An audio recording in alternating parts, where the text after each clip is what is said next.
Berdasarkan kajian awal Bawaslu, laporan tersebut memenuhi syarat formal, namun belum memenuhi syarat material. Hal itu karena peristiwa yang dilaporkan belum mengandung dugaan pelanggaran pemilu dengan belum adanya penetapan peserta pemilu baik partai politik, calon anggota DPT maupun pasangan calon presiden dan wakil presiden oleh KPU. Punya waktu 7+7. 7 hari ketika dibutuhkan keterangan tambahan itu 7 hari. Ini prosesnya adalah dalam hal penyelidikan. Jadi Bawaslu ya bersama dengan Sentra Gakumdu dengan kepolisian kejaksaan untuk melakukan proses penyelidikan dalam arti bahwa proses di mana memberi keterangan. Ini terlalu awal. Harusnya kan pemilu kita itu Februari 2024 dan pelantikan presidennya Oktober 2024. Jadi harusnya mulai kampanye kita kurangi saja 1 tahun, Oktober 2023, tapi pemilunya Agustus 2024, sehingga pelantikannya 2 bulan kemudian. Tapi sudahlah, ini sudah dimulai. Kami melakukan kajian awal terhadap laporan tersebut. Kami mempunyai waktu 2 hari, nanti hari Senin akan disampaikan hasil kajiannya, apakah memenuhi syarat, apakah tidak memenuhi syarat, sehingga kemudian teman-teman pelapor bisa mendapatkan kejelasan status laporan.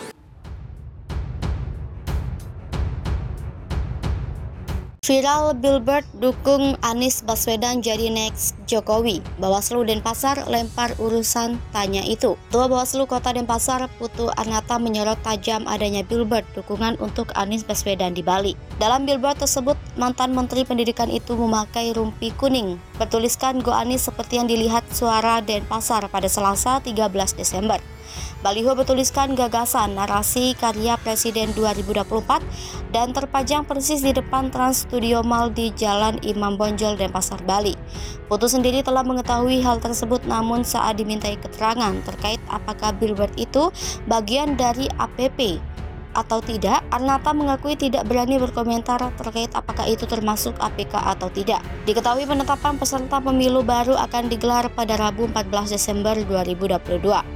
Putu Artana mengatakan untuk urusan billboard itu karena belum ada penetapan peserta pemilu, maka itu urusan pemerintah Kota Denpasar. PKS tolak deklarasi koalisi 10 November. Poros Anies terancam bubar. Usulan Nasdem soal deklarasi koalisi pada 10 November pekan depan ditolak PKS. Demokrat juga masih belum sepakat. Poros yang digadang-gadang akan mengusung Anies Baswedan sebagai capres di pemilu 2024 ini juga masih alot menentukan figur cawapres. Menanggapi itu, juru bicara DPP PKS Muhammad Khalid menjelaskan komunikasi pihaknya dengan Demokrat dan Nasdem masih berjalan. Ia bilang pembahasan melalui tim kecil dari 3 parpol tersebut masih terus dilakukan. Khalid juga tak setuju bila poros Nasdem, Demokrat, dan PKS dinilai terancam bubar. Menurutnya, dalam penentuan urusan bangsa tak bisa tergesa-gesa. Suara Nasdem. Ketua DPP Nasdem Bidang Pemenangan Jawa Banten DKI, Effendi Khoiri atau Gus Coy juga buka suara terkait dinamika dengan Demokrat dan PKS. Menurut dia, semua sudah dikalkulasikan sehingga segalanya bisa terjadi. Namun, dia bilang ada satu hal yang sama, jadi titik temu dalam misi bersama Gerakan Perubahan Restorasi Indonesia. Ia bilang misi bersama untuk perbaikan seluruh aspek kehidupan, mewujudkan Indonesia yang lebih demokratis, adil dan sejahtera tersebut dengan figur Anies Baswedan sebagai calon pemimpin. Bagi dia, waktu deklarasi koalisi hingga nama cawapres juga relatif sehingga wajar beda pandangan. Ia tak menampik Demokrat mengusulkan AHY jadi pendamping Anies. Lalu, PKS menyodorkan nama Ahmad Heriawan atau Aher sebagai cawapres. Dia yakin nanti ada waktunya tak ada lagi manuver masing-masing parpol yang menonjolkan ego sektoral partai dengan menawarkan figur kadernya. Gus Coy menekankan pentingnya kesolidan, bersatu hingga jangan lonjong mendukung figur cawapres. PDIP sindir Nasdem tak sejalan usai dukung Anies Baswedan. Pengamat hak Nasdem ajukan capres. Pernyataan Sekretaris Jenderal Partai Demokrasi Indonesia Perjuangan Hasto Kristianto yang menilai Partai Nasdem tidak lagi sejalan dengan pemerintahan Presiden Joko Widodo dinilai tidak berdasar. Pernyataan itu dilontarkan tak lama setelah Nasdem menetapkan mengusung Anies Baswedan sebagai bakal calon presiden 2024. Nasdem pun disebut berhak mengajukan kandidat capres sebagai wujud menjalankan fungsi politik. Bawono mengatakan, penilaian apakah Nasdem masih sejalan atau berseberangan dengan pemerintahan Jokowi tidak bisa hanya berdasarkan sikap mereka yang mengusung Anies sebagai Capres 2024. Menurut dia, Nasdem mempunyai hak untuk mendukung siapapun kandidat yang dinilai layak untuk diusung dalam pemilihan Presiden 2024. Selain itu, kata Bawono, dengan mendukung Anies sebagai bakal Capres 2024, maka Nasdem juga menjalankan fungsi dari sebuah partai politik, yakni rekrutmen untuk kepentingan kepemimpinan nasional. Di sela-sela peringatan HUT TNI di kantor DPP PDIP di Jakarta pada minggu kemarin, Hasto menunjuk lukisan yang menggambarkan banyak orang sedang merobek bendera warna biru dari bendera Belanda. Dia pun menyinggung warna biru yang dirobek dalam lukisan itu. Lebih jauh, Hasto menyebut biru itu kini juga terlepas dari pemerintahan Presiden Joko Widodo.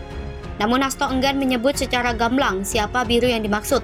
Dia hanya mengatakan bahwa terkadang apa yang terjadi di masa lalu bisa terjadi di masa depan. Nasdem langsung menanggapi pernyataan Hasto. Ketua DPP Partai Nasdem Willy Aditya mengaku heran dengan pernyataan Hasto yang dinilai sebagai sindiran.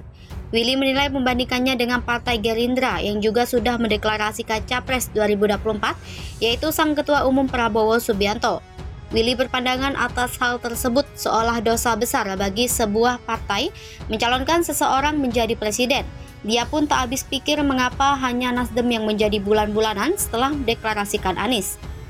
Kendati demikian, Wakil Ketua Badan Legislasi DPR itu mengatakan Nasdem tak mempersoalkan dengan dinamika politik yang terjadi saat ini. Sebaliknya, Nasdem mengaku bersyukur karena dipandang berbeda dan lebih diperhatikan dibandingkan partai lain terkait pengusungan capres. Terkait etika politik yang disinggung Hasto, Willy mengaku sepakat dengan pernyataan itu. Dia mengungkapkan kembali pernyataan Hasto bahwa sebagai partai pendukung pemerintah harus memastikan kesuksesan dan keberhasilan Presiden Joko Widodo sampai akhir masa jabatan. Willy menegaskan Nasdem akan turut memastikan bahwa kepemimpinan Presiden Jokowi bakal selamat hingga akhir masa jabatan.